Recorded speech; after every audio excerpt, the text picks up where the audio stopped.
Hi, I'm PlatinumWoW, and I'm here with Sean Copeland to talk about some of the obscure lore in the new Dastardly Duos event. Thank you for joining me, Sean. Oh, happy to be here. You're a guy with so much lore knowledge. The world of Azeroth is in your head. Like I said, I keep removing childhood memories to stuff more Azeroth lore back in there, but it's worth it. But I hear that we're here to talk about some Dastardly Duos. Yes, All right. Yeah. Tell me about it. Yeah, so I think we should start off with Shadowfang Keep. There's a couple bosses that are in there. First, we have Baron Silverlane, who's like that ghost guy that's in the dungeon. I mean, he was the previous ruler of Shadowfang Keep, right? And then Archmage Arugal and all of his Worgen came in and killed him and all of his family. Yeah, dude, like it's brutal. Also, that was a mistake. Yeah, the Worgen were summoned from the Emerald Dream from Archmage Arugal. Yeah.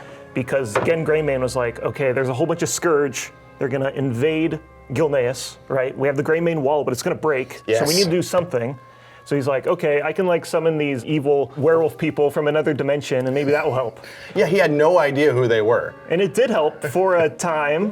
You know, it killed all the zombies and stuff, and then it started killing all of the soldiers and innocents and turning people into Worgen. And also, like, the Blight was also a contagion. Those soldiers had to go home. So they brought that curse with them, and then all of a sudden, the Worgen curse started being this nefarious thing in Gilneas.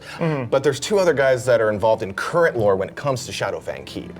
Lord Walden and Godfrey, right? Yeah, hell yeah. He was one of Gen Greymane's nobles. I believe he was actually the guy to pitch the Greymane wall being built there, right? And kind of locking away Shadowfang Keep from the rest of Gilneas. The wall was the answer to what costs were incurred after the Alliance won the Second War. With the Alliance, it's all about helping one another. It's all about, you know, kingdoms coming together against a greater threat. And they're like, yeah, no, that's not for me anymore. We're just gonna build this tall wall and y'all can just, you know, deal with this thing. And you know, it worked for a time until, Until, you know, the Scourge were like banging on the door during twice, yes. And they're like, nah, it's fine, we can handle the wall standing. I mean. There's a cool thing about Gen and Godfrey and Walden, and I'm sure some other nobles, Ashbury, I think. And when the curse was spreading across Gilneas, it was kind of a secret.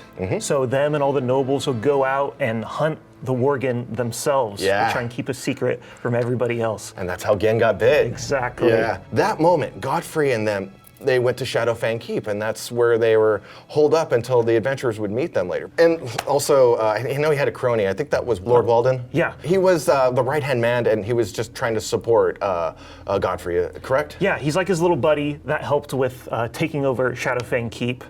Back during Cataclysm. Yeah. Right, because the dungeon gets revamped. So instead of a bunch of Worgen being there, it's a bunch of undead. So another one of the bosses in Dastardly Duos is Chrono Lord Epoch. Yes. He's one of the bosses that is in the culling of Stratholme in the Caverns of Time. Basically what it is, the infected grain was being spread through Lordaeron, so people were turning into the undead. The Cult of the Damned spread all that grain. And Stratholme, all the citizens were infected by the grain. They were going to turn into zombies. So Arthas kind of took it upon himself to be like, well, before they turn into zombies, I'm gonna deal with this. If they're gonna die, they should do it by my hand, right? Exactly. And that whole instance, actually, when I was doing it, I was like, why are we helping Arthas? Like, he's doing something awful. He's killing innocent people. Why does this have to happen? Well, it's actually a canon moment for the entirety of Warcraft. That needs to happen, so it was awful that we had to help him do the dastardly thing he was gonna do, but the Infinite Dragonflight, they're always about trying to bring about a certain future to this main timeline of ours. So something that would help them do that would be to, I don't know, change an event that is so mega like that to bring about Murazond. We have to help Arthas do his bad thing, but we also have to stop the Infinite Dragon from stopping him from doing his bad thing. So are we the heroes or are we the villains of this story? I think it's a gray area, but I think like the Chrono Lord, his problem is that his solution to break the time waves is to attack us. I feel like if he just showed up and said, hey, adventurers, I have some loot. You could not help Arthas and you can come join me. I'd go. I feel like you'd have a much easier time breaking the whole time waves. Yeah, I know that they also have like a playbook that they're going from. They don't always send an assassin to go out and take care of this one bad time. Sometimes they try to do it super subtly. So the fact that they were straight trying to get Arthas off the books is That was desperation. Times. Yeah, that was some serious desperation. But yeah, we had to make sure that he did the evil thing, and he did. Yay, we took out Stratham. And we helped. Yeah, and we have helped. to deal That's with that. not icky at all. That weight on our shoulders. Think we should talk about Scholomance? I think we should. So Scholomance, it used to be a manor of the Barov family, right? And the Barov family, they owned a lot of property in Lordaeron. What? It was like South Shore, Brill, Terranville, yeah, and Cairdarrow. So yeah, they owned a whole bunch of property, and they're very rich. And what do rich people want to do? They want to hold on to their wealth forever. Yes. And then all of a sudden, Kel'Thuzad shows up, leader of the Cult of the Damned. Again, Cult of the Damned, represent. He says, I can have you guys live forever if you give me Cairdarrow, and did he also want all their other properties, or how did that go? Oh yeah, he wanted Scholomance before it was known as Scholomance. And when they said, yes, who doesn't want to live forever? I'll sign on the dotted line, Mr. Thuzad. Why are you bringing in skeletons? He turned the entire manor into the center of necromancy. Yeah, I mean, yeah, the whole Barrow family too was killed. They're all turned into zombies. They kind of got their wish, right? Janice definitely did, for sure. Yeah. They were doing a whole bunch of necromancy stuff, and one of the things that they created there was Rattlegore. Yes. Right? Rattlegore, oh, another golem. Yes. Mages love their golems, man. Specifically for Rattlegore, though, he kind of got a makeover, as it were. Originally, he was just a bone golem, but the gentleman that's running Scholomance, his name is Darkmaster Gandling. He looked at Rattlegore and he's like, I can make it worse. He imbued Rattlegore with this desire to consume, this desire to eat anything. It makes a perfect guard dog for sure, but I hope it never gets off its leash, because that is one fearsome guard dog. So also in the Dastardly Duos, we have two bosses from the revamped version of the Deadmines. Now, this version of Deadmines is kind of different, right? Yeah. Because the leader of the Defiance Brotherhood now is Vanessa Van Cleef, who is the daughter of Edwin Van Cleef, who we killed back in Classic, and she kind of witnessed his murder and now wants to take revenge against us. And she's kind of amassing a bunch of different thugs and people to hire to take revenge, right? And to finish that juggernaut in the actual Deadmines and bring that thing to Stormwind. Yeah. The first boss is Glubtalk, which is one of the people that she hired, who's a two-headed ogre. Yeah. And he's quite powerful. He literally explodes after we kill him, overwhelming with power, right? And that's apparently in his history, that's what he did to his own ogre mound too, from what I understand. Blew up his own ogre mound. We should probably talk about what a two-headed ogre is, though, for folks, all right? Because they're not your standard ogres. Yeah. Two-headed ogres were a rare occurrence. Like Cho'Gall was a naturally born two-headed ogre. The ogres have then thought, two heads makes him smarter, probably even stronger as a spellcaster. We should make more of those. They actually started creating two-headed ogres. So when we see him in the modern day, we can thank one person for that, Cho'Gall. He was there knowing how they were created, and he gave that information to Gul'dan. I think we'd make a really good two-headed ogre. Another boss that is going to be in Dastardly Duos, that is in the Cataclysm version of Deadmines, is Foe Reaper. Is it 5,000? 5,000, the newest of the line.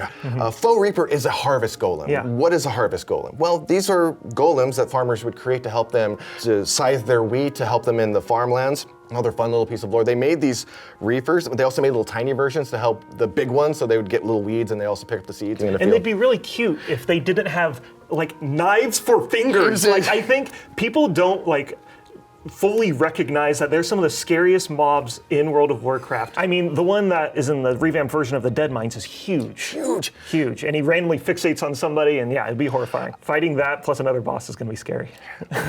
I think that the Dastardly Duo event that we're going to be encountering soon deals with a really cool dungeon from the Burning Crusade expansion. Yes, it's the Steam Vaults. Yes. It's a part of the Coilfang Reservoir, and it's kind of Lady Vash's whole thing in the Outland. Her whole plan was to suck up all of the water out of Outlands. To control the water. Yeah. It was all about control with Illidan, and he was the Lord of Outland, so he sent Vosh to go out there and he's like, there's water, let's make them want it. Let's control, let's make it ours. But they were going to need some help for that. So I know that they hired an unconventional source of engineering. Yeah. It was a leper gnome, right? Yes, it was a leper. Like, my first question is, how did they get in contact with a leper gnome and get him all the way over to the Outland? But had to hire him specifically, because they didn't steal him, they actually hired him. Yeah, so I don't know, he's got good contacts, you know, got a good agent. You know, also pretty cool, because the leper gnomes usually, they're not really accepted many places. Yeah, they're usually just hanging out in Gnomergon. And they're a little insane. There another one also I think is the combo to that is, it's Hydromancer Thespia. Yes, who is a Naga. Yeah. She's one of Lady Vash's closest friends, right? Childhood friend, no less. Yeah, because I mean, like, it's the sundering of the world, the Well of Eternity blows up, all of the Highborn are sinking into the bottom of the sea. Queen Ajara, leader of the Highborn, gets approached by N'Zoth, right? A fish. A fish. A fish. And is like, hey, I can save your life and all of your followers. You just gotta like be turned into fish people and serve me. She took all of her people and didn't even give them the choice. She changed them into Naga as well. So, but Thespia, being a childhood friend and being a Naga apparently doesn't, it's not mutually exclusive. As soon as that happened, she went right back to her friend and wanted to help her. So that's why she's here in Coilfang Reservoir. I also remember another tragic thing. I think this character was really into art and music. But when you become a Naga, other things become important apparently. Yeah, you can't play your harp when you got like thin hands. So you kind of just start doing evil stuff like hoarding all the water on the world and I mean, it makes sense. Stuff like that. Yeah. I'll send a Hydromancer too. I looked at this one a while ago because of like Hydromancer. So that's a specialization. It actually is. While arcane magic allows you to specialize in all its various schools, there's sometimes you can pick one. And she chose water. I don't know why. Maybe it's because she become a Naga. Yeah, but it's makes sense. Imagine the skill that must have took to become a Hydromancer specifically, especially when all your background is just art and music. Yeah. She had to start from scratch. So what we dealt with in that encounter was everything that she built up and learned and prepared to bring to bear, and then 5 random people show up and it was for naught. Yeah, exactly. Which is, I think, is a story for a lot of Warcraft history, right? Yes, I'm gonna practice, I'm gonna perfect this, and it was for nothing. Great. Yeah, a bunch of random people show up. So while we're talking about Outland, there's another couple bosses that are from the Hellfire Citadel in the Outland, which is kind of the base of operations for all the Fel Orcs working with Illidan. So like normal orcs, they turn green because they drank some Pit Lord blood. Or it was just exposure to the Fel magic going on around them. Duratan and Draka are the greatest examples of that. But what if they just kept drinking that demon blood, right? Kept getting ejected into their veins. They turn into Fel Orcs, which it's like a spectrum. Yeah, they go from brown-skinned orcs all the way to the red, spiky, and scary ones. Yes, and they are just bloodthirsty, spikes everywhere. The Hellfire Citadel is where they're all kind of hanging out for the most part. One of the first dungeons in the Hellfire Citadel is the Hellfire Ramparts. Ramparts, yeah. Where we get to fight Watchkeeper Garglemar. Garglemar. He's amazing, I think. He's one of my favorite bosses. 100%. So you look at Kargath Blade Fist, and it's like, he only has one Blade Fist. I want two. Yeah, because the Watchkeeper Garglemar, he's a part of the Shattered Hand clan. It's an orcish clan, and one of the initiation rites is you smash your hand, right? And then you cut it off, and then you replace it with a weapon. And Watchkeeper Garglemar's like, you know what? I'm gonna do that for both my hands. So he's got 2 weapons instead of hands, and it's just the most hardcore thing ever. A part of his lore is that he eats the hearts of his enemies. Yes. So I like to think like his little priestly ads that you fight him with is like hand feeding him his hearts like grapes or something like that. And it's the hearts of people that are either trying to get into the ramparts or just people that were nearby. I mean, that's also how insane demon blood really makes you. They're like, Definitely. He was just looking at the Hellfire Ramparts, I'm gonna eat his heart. Yeah, and he's got probably my favorite boss in this Duos event, because another thing that I really like about him is that when you get him to a low amount of health, he goes like, heal me, quickly! And I love that because it sounds exactly like me when I'm like doing PvP or something, right? Heal me! Yes, exactly, that's what I sound like. But there was another character that was important in this Dastardly Duo. Brogok? Brogok. Yeah, because not all Fel Orcs were cool with like this whole being turned into like these savage, bloodthirsty monsters. I have to drink demon blood constantly? Where's that in the contract? Yeah, exactly. So you have people like Brogok, who's an observer, right? The observer. And he can do like a lot of like mind control stuff, so he can kind of sway the opinions of people and be like, maybe you should have another glass of that demon blood. Right? Yeah, because a lot of the Fel Orcs, when they started having second thoughts, that's where he came in. Yeah. He's like, you're not having second thoughts, you're having more. You're having more of that demon blood. Yeah. And after that, you're gonna have more. Otherwise, you're just gonna disappear. I gotta say, first and foremost, I cannot wait to play Dastardly Duos because of the lore that we just dived into. It just reminded me of all the depth that you get to experience. Super deep cuts, right? Another thing about this gig is like we have all of this lore in our head, and it doesn't help anybody unless we get to share it with people, right? Exactly. So I'm really happy that not only I get to share it with you, but we get to share it with the world, man. Yes. It's awesome. So hopefully we get to do it again. I would love to. Yes.